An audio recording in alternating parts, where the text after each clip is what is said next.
आज हम लोग आपकी कक्षा 10 में पहला ही अध्याय है सूरदास के पद। इसके तीसरे पद्यांश की हम लोग व्याख्या सीखेंगे।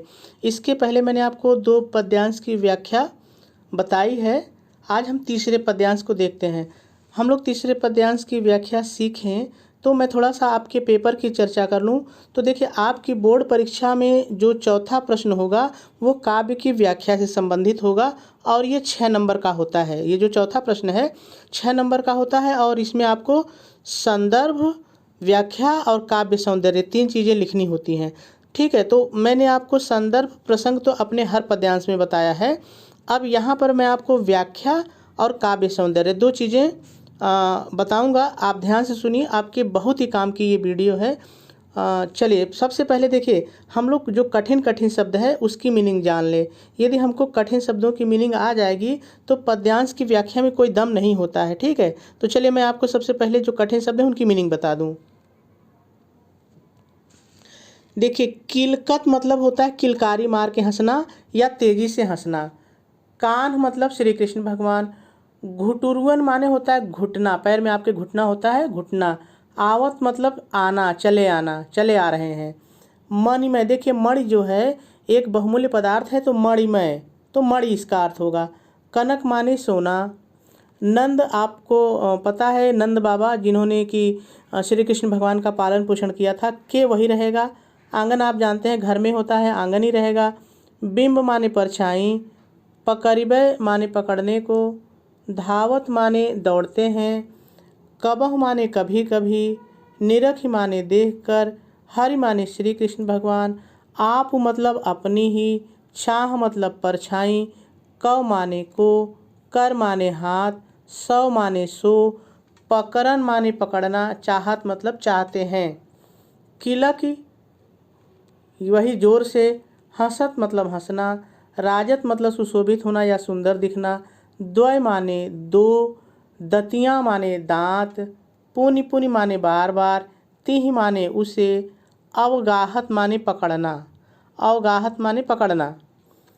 कनक माने सोना। भूमि माने पृथ्वी या जमीन। पर मतलब ऊपर। कर माने हाथ। पग माने पैर। छाया माने परछाई, यह वही रहेगा। उपमा माने सुंदरता। इक माने एक। राजत मतलब सुशोभित होना या सुंदर लगना। कर मतलब अपने हाथों से। प्रति माने एक और पद माने होता है पैर, तो प्रतिपद माने होता है प्रत्येक पैरों के नीचे या प्रत्येक कदम पर। प्रति माने एक, मणि माने मणि और प्रत्येक, प्रतिमणि माने प्रत्येक मणियों में। वसुधा माने पृथ्वी। कमल फूल है। बैठकी माने आसन। साजत मतलब सजा दी है, सजा देना। ठीक है, किसी को आप खूब डेकोरेट कर देते हैं तो सजा देना। बाल मतलब बचपन की। दशा माने स्थिति। सुख आप समझ रहे हैं। निरख माने देखकर। जशोदा माने यशोदा मैया। पुनि पुनि माने बार बार। नंद यानी नंद बाबा को। बुलावत माने बुलाती हैं। अचरा, साड़ी के जो औरतें पहनती हैं, तो आप जानते हैं कि उनकी साड़ी में आंचल होता है, तो वही है आंचल। अचरा माने आंचल। तर माने नीचे। लय माने लेकर। ढाक मतलब ढक कर, उड़ा कर। सूरदास जी का नाम है। के माने वही रहेगा, प्रभु वही रहेगा। कव माने को। दूध आप समझ रहे हैं। पियावत माने पिलाती हैं। ठीक है, अब ये कठिन सारे शब्द हो गए। अब आप व्याख्या समझिए। सबसे पहले आप व्याख्या हेडिंग डालेंगे और अपनी तरफ से लिखेंगे। पहले अपनी तरफ से लिखेंगे। प्रस्तुत पद्यांश में कवि श्री सूरदास जी ने श्री कृष्ण की सुंदरता और उनकी बाल लीलाओं का वर्णन करते हुए कहते हैं। इतना आप अपने जोड़िए, करते हुए कहते हैं। अब आ जाइए व्याख्या पर। करते हुए कहते हैं। कान श्री कृष्ण भगवान। किलकत मतलब किलकारी मारते हुए। घुटनों के बल। आवत माने चले आ रहे हैं। श्री कृष्ण भगवान घुटनों के बल किलकारी मारते हुए चले आ रहे हैं। नंद बाबा के स्वर्ण यानी कनक यानी स्वर्ण यानी सोना, स्वर्ण एवं मणि युक्त आंगन में अपनी ही परछाई को पकड़ने के लिए दौड़ रहे हैं। ठीक है, आगे देखिए। कभी कभी बालक श्री कृष्ण, कभू कभू माने कभी कभी, बालक श्री कृष्ण अपनी ही परछाई को देख कर अपने हाथ से, कर माने हाथ, अपने ही हाथ से पकड़ना चाहते हैं। ठीक है, आगे फिर आप लिखेंगे, जब बालक श्री कृष्ण, अपने जुड़े, जब बालक श्री कृष्ण किलकारी मारकर हंसते हैं तो उनके मुंह में दो दांत अत्यंत, अत्यंत अपने जोड़िए, दो दांत अत्यंत राजत माने सुशोभित होते हैं। देखिए यहाँ पे कहने का मतलब है, जब कोई छोटा सा बच्चा होता है तो पहले उसके आगे के दो दांत निकलते हैं। तो श्री कृष्ण भगवान बहुत छोटे हैं, घुटनों के बल चल रहे हैं, तो उनके आगे के केवल दो दांत दिखाई पड़ रहे हैं। जब वो हंसते हैं तो दो ही दांत दिखाई पड़ते हैं और वो दोनों दांत बहुत ही सुंदर लग रहे हैं। तो फिर से इस लाइन को देख लीजिए, जब बालक श्री कृष्ण किलकारी मारकर हंसते हैं तब उनके मुंह में दो दांत अत्यंत सुशोभित होते हैं। अब तीन को पहले कर लिए, उसे यानी उन दांतों को, उसे वे अपने जोड़ी, वे बार बार अवगाहत माने पकड़ना चाहते हैं। उसे वे अपने जोड़ी, वे बार बार पकड़ना चाहते हैं। आगे देखिए, नंद अपने जोड़े, नंद बाबा की आंगन की स्वर्ण भूमि, कनक भूमि यानी स्वर्ण भूमि, नंद बाबा के आंगन, इतना अपने जोड़िए, नंद बाबा के आंगन की स्वर्ण भूमि पर, स्वर्ण भूमि के ऊपर या स्वर्ण भूमि पर बालक श्री कृष्ण के हाथों और पैरों की छाया अत्यंत सुशोभित हो रही है। उपमा राजत यानी अत्यंत सुशोभित हो रही है। अब आगे लिखेंगे, अपने जोड़िए, ऐसा लगता है जैसे पृथ्वी ने, इतना अपने जोड़िए, ऐसा लगता है जैसे पृथ्वी ने अपने ही हाथों से प्रतिपद यानी उनके प्रत्येक कदम पर, प्रतिमन माने एक एक मणि बिछा दिया है। देखिए फिर से इस लाइन को देखिए, ऐसा लगता है जैसे वसुधा यानी पृथ्वी ने अपने हाथों से उनके प्रत्येक कदम या प्रत्येक पैरों के नीचे एक एक मणि बिछा दी है, एक एक मणि बिछा दी है। और यहाँ पर थोड़ा सा यहीं पे ध्यान देने वाली बात है, देखिए बिछा दी, उसके बाद देखिए जो श्री कृष्ण भगवान हैं उनके हाथ पैर बहुत सुंदर हैं और वो लाल रंग के हैं। तो जब उनके हाथ पैरों की छाया इस मणि में पड़ती है तो ऐसा लगता है जैसे कि कमल के फूल हों। तो यहाँ पर आप समझिएगा, ठीक है। आप अपने से जोड़िए, उनके हाथों पैरों की छाया, उनके हाथ और पैरों की छाया मणि में इस प्रकार दिखाई दे रही है जैसे पृथ्वी ने उन्हें आराम करने के लिए कमल की बैठकी सजा दी है, ठीक है। आगे देखिए, मैया यशोदा बालक श्री कृष्ण की इस दशा को देख करके अत्यंत आनंदित होती हैं और बार बार नंद बाबा को बुलाती हैं। सूरदास के प्रभु बालक श्री कृष्ण को, अपने जोड़िए, और सूरदास के प्रभु बालक श्री कृष्ण को अपने आंचल के नीचे ढक करके दूध पिलाने लगती हैं। मेरे ख्याल से बात अगर कम समझ में आई है तो मैं फिर से दोहरा देता हूँ और कुछ भी दिक्कत नहीं है। देखिए, आप सबसे पहले डालेंगे हेडिंग व्याख्या और अपने से लिखेंगे, पहले अपनी तरफ से लिखेंगे।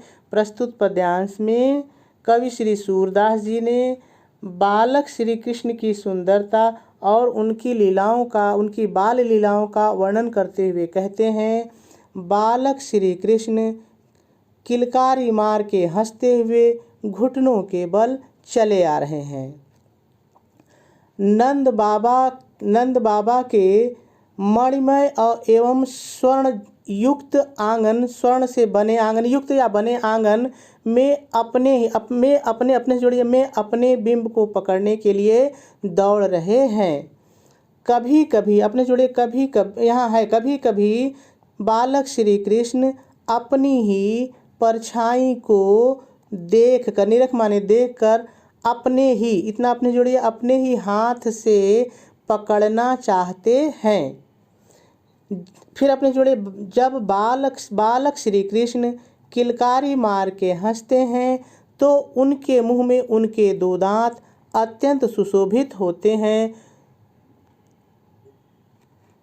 जिसती माने उसे वे अपने जोड़े वे बार बार पकड़ना चाहते हैं, यानी जो उनके उनके जो दांत मुंह में हैं, जब उसकी परछाई पड़ती है मणि में और सोन में तो उसको बार बार वो पकड़ना चाहते हैं। तो पुण्य पुण्य उसे पकड़ना, बार बार उसे पकड़ना चाहते हैं।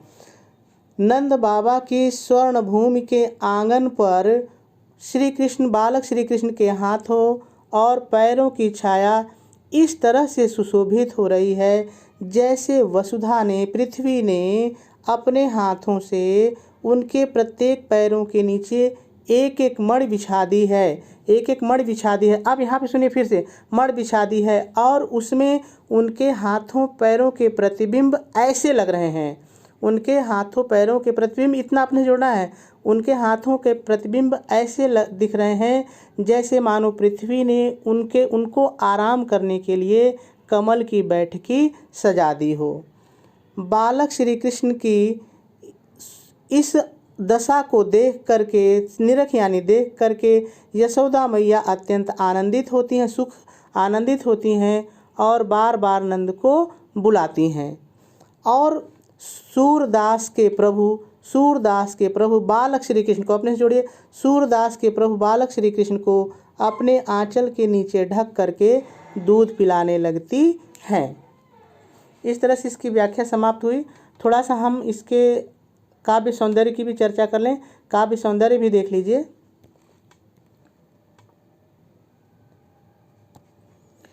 देखिए, भाषा जो है, इस जो काव्य अपनी व्याख्या की, इसकी भाषा ब्रज है।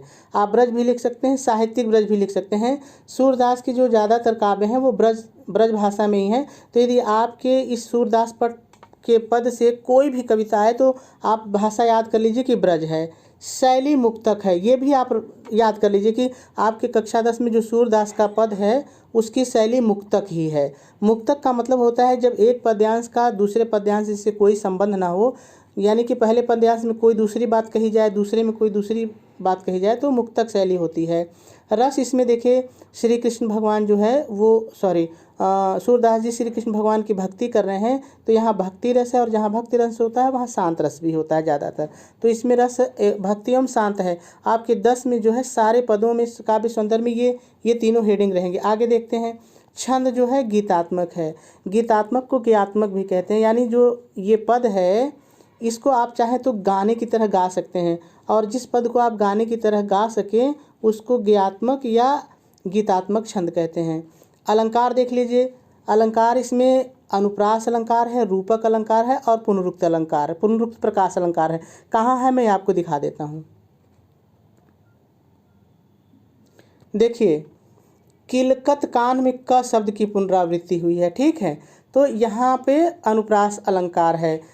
देखिए यहाँ द की पुनरावृत्ति हुई है, तो द यहाँ पे 2 बार आया है, तो यहाँ पे अनुप्रास अलंकार है, ठीक है।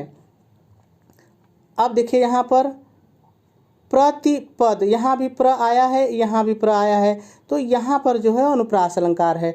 अब रूपक देखिए कहाँ पे है। देखिए कनक भूमि, कनक भूमि, यहाँ पे जो भूमि है उसको सोना मान लिया गया है।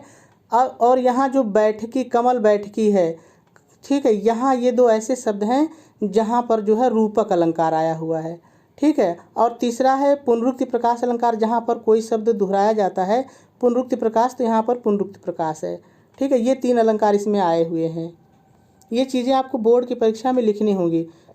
गुण इसमें प्रसाद और माधुर्य है, यानी जब किसी कविता को पढ़ें और आपको आनंद की अनुभूति हो, मधुर आनंद की अनुभूति हो और कविता का अर्थ आसानी से समझ में आ जाए, तो वहाँ पे जो है प्रसाद और माधुर्य गुण होता है, ठीक है। शब्द शक्ति लक्षणा है। शब्द शक्ति लक्षणा का मतलब ये होता है कि जब किसी काव्य में साधारण अर्थ कुछ हो और उसका भावार्थ अलग हो, तो वहाँ पर जो है शब्द शक्ति लक्षणा होती है। तो इसमें शब्द शक्ति लक्षणा है। तो मेरे ख्याल से बात आपको समझ में आ गई होगी। कल हम लोग चौथे पद्यांश पर चलेंगे, आपको समझाने का प्रयास करूँगा। आप मेरे साथ यूँ ही बने रहिए।